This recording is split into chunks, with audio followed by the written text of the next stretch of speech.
until we got to the point where all of this information could begin to be reassembled and the coherent picture could then emerge. We're in that phase now of reassembling all of this information from the unknown times, the archaic times. And I certainly have come to believe that all of the ancient civilizations, whether we're talking Sumeria or the ancient Incan civilization or the Egyptians or whoever they might be, they were the inheritors of a much older legacy. And what has been referred to in some systems as an antediluvian civilization. What does that mean, antediluvian? Pre-flood. Was there really a flood? Yes. Was there? Oh, yeah. Really? For real actual flood that a geologist could say, yeah, there was a real flood and it destroyed the earth? Or is that merely a metaphor? Well, it's both. And I'm going to show you some examples in my slides coming up, and it's getting better and better the longer I speak here, so.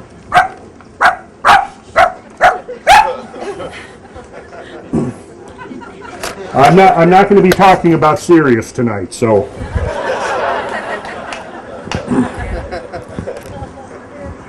The ancient knowledge will again abound and overflow as water upon the earth. The remains of this knowledge are everywhere about us, in everyday use and perfect. The revival, its revival will point to the period prior to the confusion of lip. What does that mean, the confusion of lip? The story of the Tower of Babel, which is reflected in many cultures. The idea that it's somewhere along the line communications broke down. And of course, isn't that a big problem today? Really, ultimately, a lot of the things that separate us, isn't it just an inability to communicate effectively? Well, this saying here has kind of been another one, those guiding sayings that I've kind of built my work around, this idea that the remains of the archaic knowledge are literally everywhere about us, in everyday use, and perfect. What is necessary is cultivating the eyesight to see these things that are embedded ubiquitously and universally about us, everywhere, on every level of our life. In my classes and workshops and so forth, what I do is I basically just divulge a whole deluge of these kinds of things that tie us with the past. In fact, the first presentation I did with Cameron and Alon was a presentation on the archaic roots. I did it late October last fall on the archaic roots of our celebration and recognition of Halloween, and how that ultimately was part of a cosmic cycle that was recognized in the ancient world.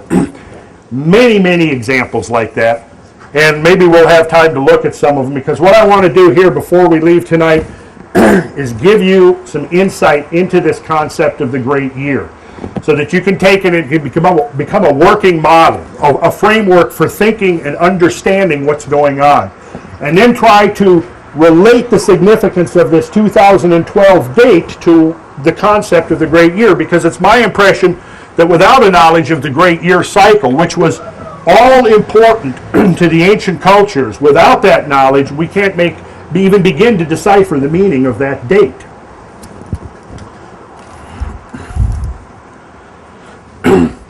One of the teachers that's become important in our culture, of course, is Jesus, and this is one of the things he said. I speak to them in parables because they seeing see not, and hearing they hear not, neither do they understand. Well, I think what this has reference to is seeing they see not, because the ancient archaic wisdom is so prevalent around us that we don't see it, because it's literally right under our faces. And part of what I think an initiatory training involves is becoming aware and beginning to develop the eyesight and the hearing to hear the word when spoken, to see the symbol when presented to us as it is every day through the most mundane forms that one could even begin to imagine. From Hamlet's Mill, this was the essence of their great work.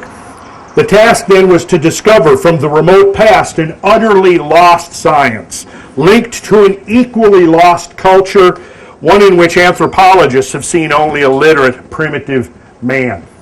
Well, to put this into perspective, within the last decade or so, The oldest actual tangible human remains, modern human remains, found in Africa, called Homo adultus.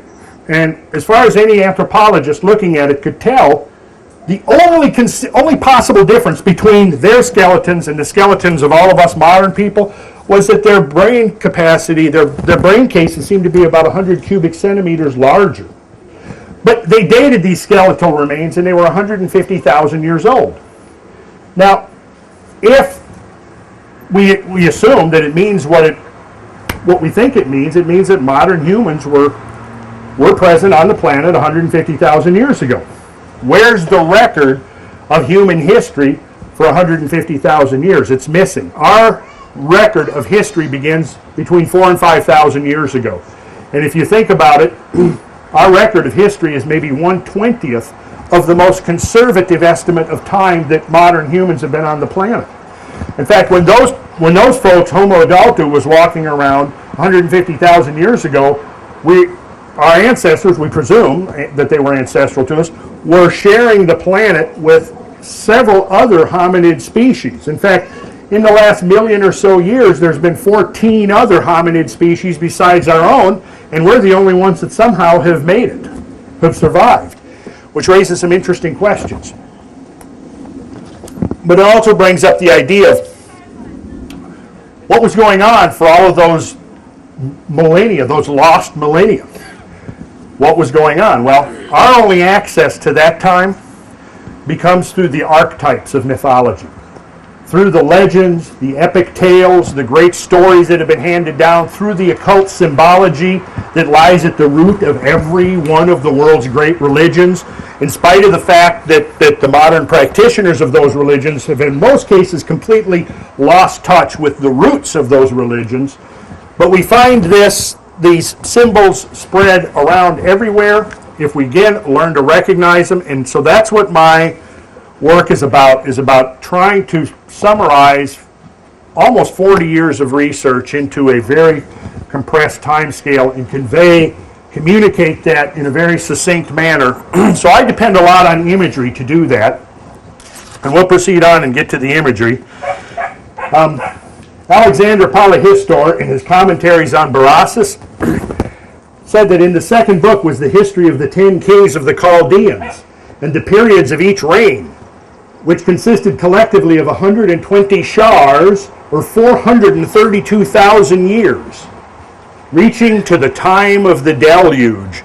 So this was a tradition he was reporting on. He was a reporter, Alexander Polyhistor. He was an ancient reporter, a journalist, if you will, and he was reporting on traditions that have now essentially become lost to us. You know, at the burning of the great libraries of Carthage and Alexandria and others, at least 1 million volumes of knowledge of the ancient world were destroyed by religious fanatics.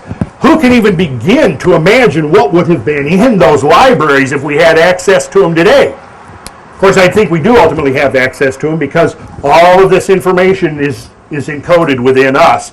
And through various practices or through various agencies, we can then access that coding within us. And I think part of when you begin to undertake a process of symbolic initiation or working with sacred geometry or some of these universal patterns, what you're actually doing is by working with those externally out here, whether it's creating art or creating music or architecture and building our cities, something begins to resonate. There's a reciprocity that goes on within, and that we begin to activate certain centers within us by our external activities. And of course, this is basically what ritual is, isn't it? In ritual, what we're doing is we're externally recapitulating a process that is actually really part of our own conscious or subconscious, and thereby bringing that subconscious awareness into conscious awareness.